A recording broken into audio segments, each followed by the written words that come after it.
Why do bagpipes exist all over the world? For many people, the word bagpipe immediately brings one image to mind: Scotland.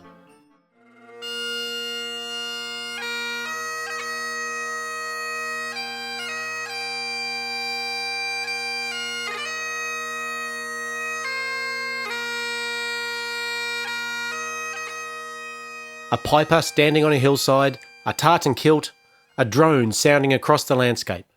A music that seems ancient, wild, proud, and unmistakably local. But the strange thing is this: the bagpipe is not only Scottish. There are bagpipes in Ireland, there are bagpipes in France, there are bagpipes in Italy, there are bagpipes in Spain, in the Balkans, in Greece, in North Africa, in the Middle East, in Iran, and in India. The bagpipe is not a curiosity belonging to one nation. It is one of the great recurring ideas in the history of musical instruments. So why does this happen? Why do so many different peoples in so many different places create something recognisably like a bagpipe? This is The Musical Archaeologist, forgotten ideas from music's past. I'm Craig Dabelstein, and in this series I'm taking ideas from old books on music, most of them completely forgotten, and bringing them back into conversation with the present. Today's idea comes again from Ernest Closson's 1902 book, The Musical Instrument as an Ethnographic Document.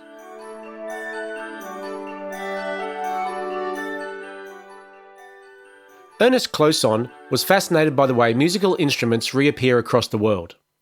Sometimes this happens because an instrument travels, through trade or migration, conquest, imitation, or cultural contact. But sometimes it happens for a simpler reason. People in different places face the same problem. And because the laws of nature are the same everywhere, they often arrive at the same solution. Closson gives a very clear example. Suppose you want a wind instrument that can produce more than one note. That's easy enough. You make a pipe with holes. You cover and uncover those holes with your fingers.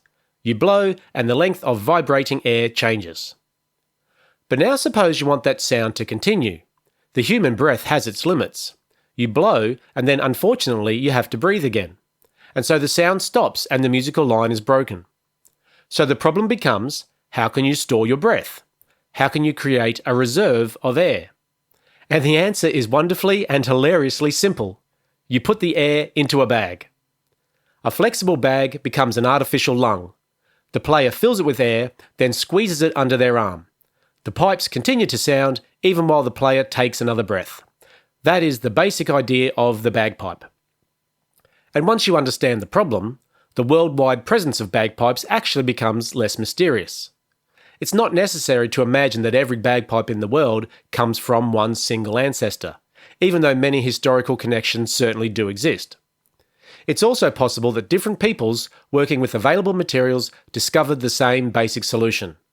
A pipe needs air, a player needs to breathe, a bag can store air, the result is the bagpipe. Closson lists an extraordinary range of examples.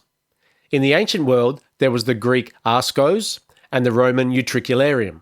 In Europe, we find the German bock, the French musette, the Scottish bagpipe, of course, the Breton biniou, the Italian zamponia, the Dalmatian piva, and the Illyrian mieshnitsa.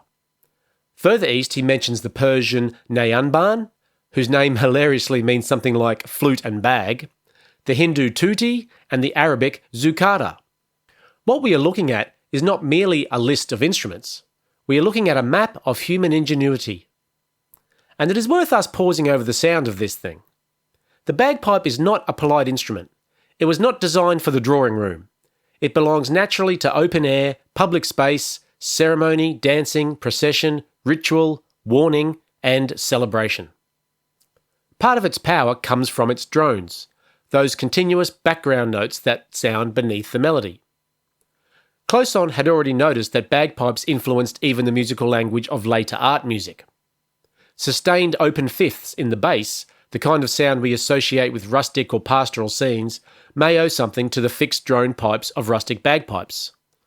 Think of the way a drone can immediately suggest countryside, shepherds, distance, antiquity, or folklife. A drone changes how we hear the melody. It gives music a ground. It says, this sound belongs somewhere. And that may be one reason the bagpipe is so strongly associated with place. The instrument itself may travel widely, but each people seems to make it local. Each region gives it a name, a tuning, a repertory, a style of ornament, a social function, a costume, a ceremony, and a memory. So the bagpipe is both universal and local. The idea is universal, but its expression is local. That is one of the most beautiful things about musical instruments.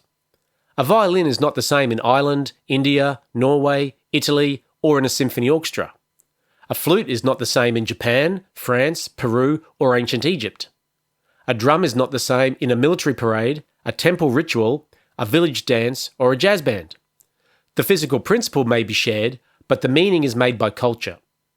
This is why Closson's way of thinking is so valuable. He does not see musical instruments merely as technical devices, he sees them as documents.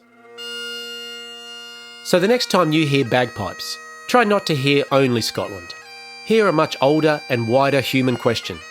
How can breath become something larger than the body? And hear, in that wild, continuous sound, one of humanity's most enduring answers.